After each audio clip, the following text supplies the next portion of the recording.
اهلا وسهلا بيكم في قناة يوميات عبد الحميد وجهاد ونسوم. وحشتونا جدا جدا، يا رب تكونوا بخير. جاي لكم بقى النهارده بفيديو جديد، يا رب ينال اعجابكم. بس ما تنسوش تشتركوا لنا في القناة وتفعلوا الجرس عشان يوصل لكم مننا كل جديد. الفل ده يا جماعة كان موجود عندي من الفيديو بتاع البوتاجاز الجديد. الحاجات دي كانت موجودة، الفل اللي بيبقى جاي في قلب البوتاجاز اهوت. فانا يعني قلت عاوزه اعمل منه اي فكره او اي حاجه، فانا محتاجه ترابيزه اقدم عليها حاجات او كده. فانا والله ما عنديش اي فكره بصراحه ان انا هعملها ازاي، بس احنا هنجرب كده ونشوف مع بعض هنعرف نعمل ترابيزه من الفل ده ولا لا.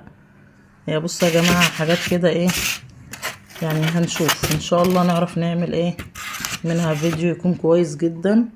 تابعوا معانا بقى كده ونشوف هنعمل ايه. احنا عندنا يعتبر لوحين من الفل دوت، بس ده جه زيادة شوية من هنا. ابو جنى بقى يقص الزيادات اهي.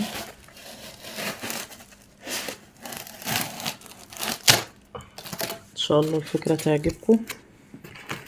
عايزة اقول لكم يا جماعة استغلوا اي حاجة ممكن تكون موجودة عندكم، تقدروا تعملوا منها افكار كتير. هنشيل الزيادة، يبقى اصبح كده عندنا قطعتين اهم، فاحنا سويناهم ببعض. هنلزق بقى يا جماعة، بصوا كده، ادي دي قطعة وادي دي قطعة تانية.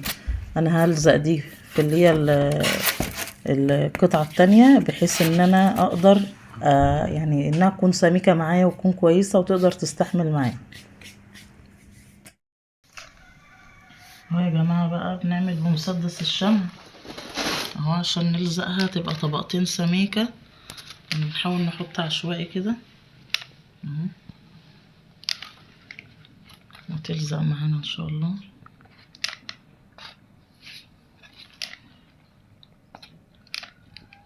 هات الطبقة دي كده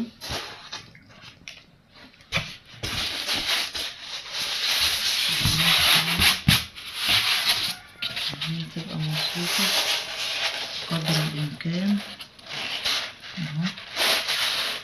نظبطها كده. الهدف من الطبقة التانية دي ان هي تبقى سميكة كده ومحملة. هنعمل دي كده شوية عشان احنا هنعمل كمان الناحية التانية.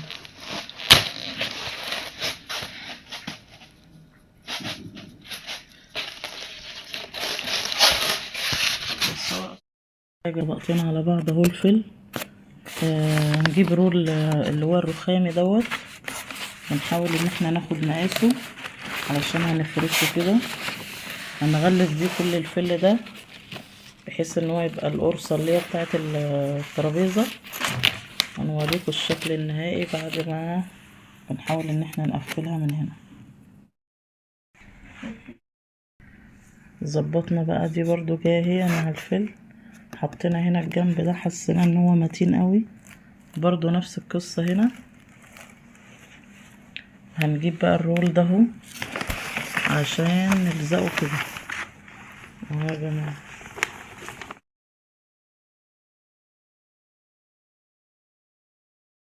ده شكل الترابيزة، بس احنا للأسف الرول الرقمي ده خلص، فاحنا مضطرين نستنى الصبح بقى من واحد كمان اهو. بصوا يا جماعة شكل كل ده في اهو يا جماعة، في اهو.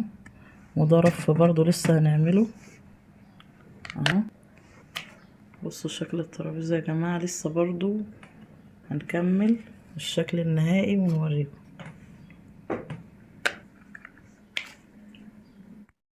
اهو يا حبايب قلبي. بقى زي ما انتم شايفين قطعت الفل كله على قد دي كده اهو.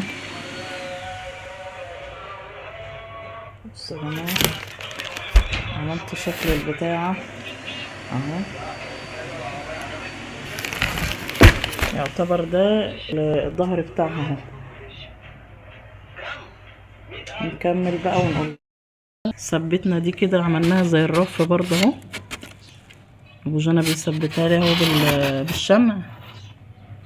ودي اللي هي الفل برضه ايه، هننضفها كويس ونرجع بقى نحط القرص عليها نوريكم الشكل النهائي.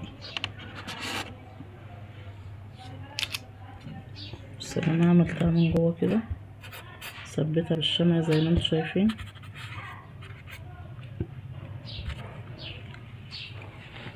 كده فاضل لنا ايه بقى يا ابو جمعه؟ تحط كده لنا هنحط الشمع. بقى القرص ونقفل حط لنا بقى الشمع هنا. بسم الله. الرخام اهو، عايزه اقول لكم تحفه. هنغلف بيه بقى الترابيزه. يعني بصوا يا جماعه شكل الترابيزه، عايزه اقول لكم من هنا من الفل والحاجات دي، فانا هريها كلها. بصوا الجمال بجد تحفه يعني.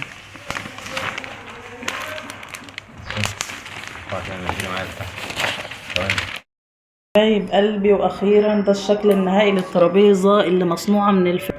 عايزه اقول لكم تحفه، بسم الله ما شاء الله اللهم بارك. يعني عايزه اقول لكم جميله حبايب قلبي اهو.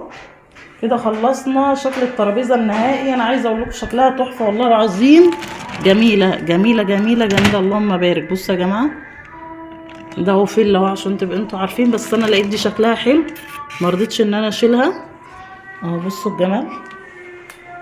ايه رايكم بقى يا جماعه في الابداع دوت؟ ايه رايكم اهو؟ يعني عايزه اوصل لكم حاجه، ان مش اي حاجه تبقى موجوده عندنا ما احنا نقدر ان احنا نستنفع منها ونطلع افكار كويسه. بصوا الجمال الله اكبر، يعني حاجه ما حصلتش. ترابيزه اهي يا جماعه اهو، نحط عليها بقى المفرش اهو. بصوا الجمال جايب لها مفرش حلو قوي.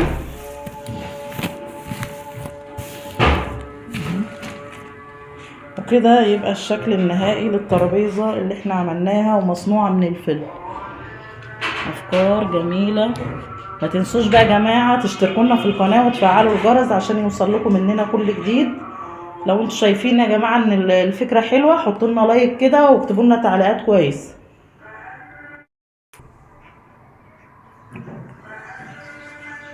دوسوا لايك بقى يا جماعه وفعلوا الجرس عشان يوصل لكم مننا كل جديد، ونقول لكم مع السلامه مع فيديو جديد وفكره جديده.